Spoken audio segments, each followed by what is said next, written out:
गान फट ठंड है भाई। इस ठंड में भी वीडियो बनाना पड़ रहा है आप लोगों के लिए, क्योंकि आप लोग जो है किसी भी चीज़ से अब ऐसा ना हो कि अपडेट ना रह पाएँ। और ख़ासकर तब जब इस तरह का मैच एक्सट्रीम लेवल का हो, कांटे की टक्कर नहीं तलवार की टक्कर हो। इंडिया वर्सेस श्रीलंका के बीच कल का जो वो मुकाबला था, लेवल अलग था उन मुकाबलों का, जिनमें भारत ने 2 रन से अपनी जीत दर्ज की। भारतीय टीम बिल्कुल नहीं थी और बिल्कुल युवा टीम के साथ जो है वो वानखेड़े स्टेडियम में उतरी थी। साल का शुरुआत था और पहला मैच था भारत के लिए T20 का, जबकि वर्ल्ड कप की तैयारी अभी से ही शुरू हो चुकी है और वर्ल्ड कप 2024 में है T20 का।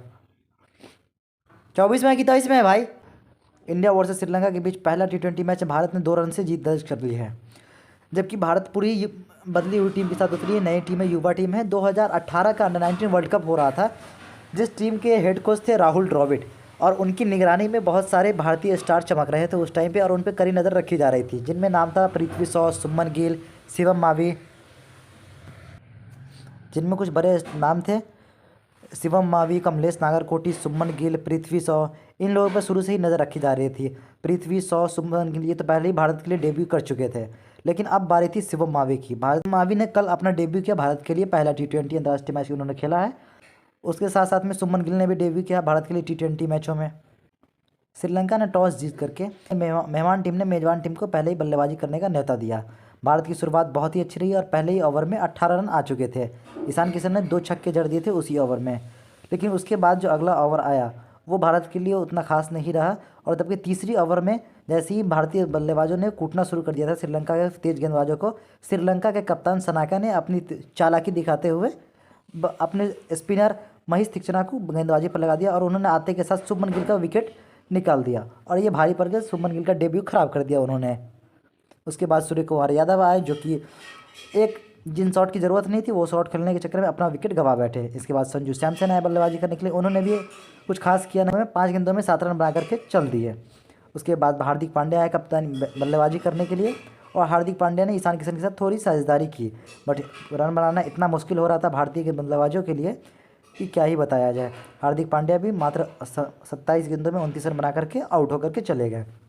भारतीय टीम जो पहले वंदे भारत की एक्सप्रेस की तरह चल रही थी, अब वो बिल्कुल पैसेंजर ट्रेन की तरह हो चुकी थी। इसके बाद बल्लेबाजी करने के लिए दीपक हुड्डा ने एक शानदार इनिंग खेली और 23 गेंदों में 41 रन की पारी उन्होंने जड़ दी, और जिनमें 1 चौके और 4 छक्के शामिल थे। उनके साथ में आखिरी में बल्लेबाजी करने के लिए अक्षर पटेल ने भी अच्छी पारी खेली और उन्होंने 20 गेंदों में 31 रन खेली। भारत 20 ओवर में 162 रन बना चुका था। जीत के लक्ष्य के लिए चाहिए थे 163 रन। जवाब में श्रीलंका की टीम की शुरुआत इतनी ख़राब रही कि क्या ही बताया जाए। शिवम मावी इस तरह से हावी हो गए श्रीलंका पे कि उनके कोई भी बल्लेबाज टिक नहीं पा रहे थे। अपने पहले ही ओवर में शिवम मावी ने विकेट निकाल दिया। उसके बाद दूसरा ओवर करने के लिए आए, उनमें भी उस ओवर में भी उसने विकेट निकाल दिया। उमरान मलिक ने भी अपने ही पहले ओवर में विकेट निकाल कर दे दिया। इस तरीके से श्रीलंका की पारी बिल्कुल बिगड़ दी गई।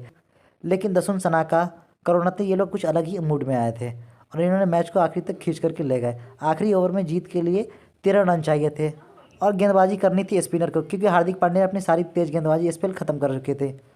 अब अक्षर पटेल ने बहुत ही शानदार गेंदबाजी किया और पहली गेंद जो उन्होंने फेंकी वो वाइड चली गई, दूसरी रन गई, तीसरी फिर बॉल गई, जो कि बैट्समैन को लग रहा था कि वाइड है, लेकिन वो बहुत ही अच्छा डिसीजन था अंपायर का और वो बॉल थी।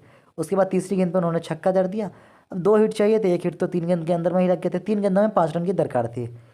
अक्षर पटेल ने अपनी चालाकी से इनको बल्लेबाज को फॉलो किया और अगली ही गेंद पर रन आउट हो गए एक बल्लेबाज। उसके बाद फिर रन आउट हो गए अगले बल्लेबाज। भारत 2 रनों से ये मैच को जीत लिया।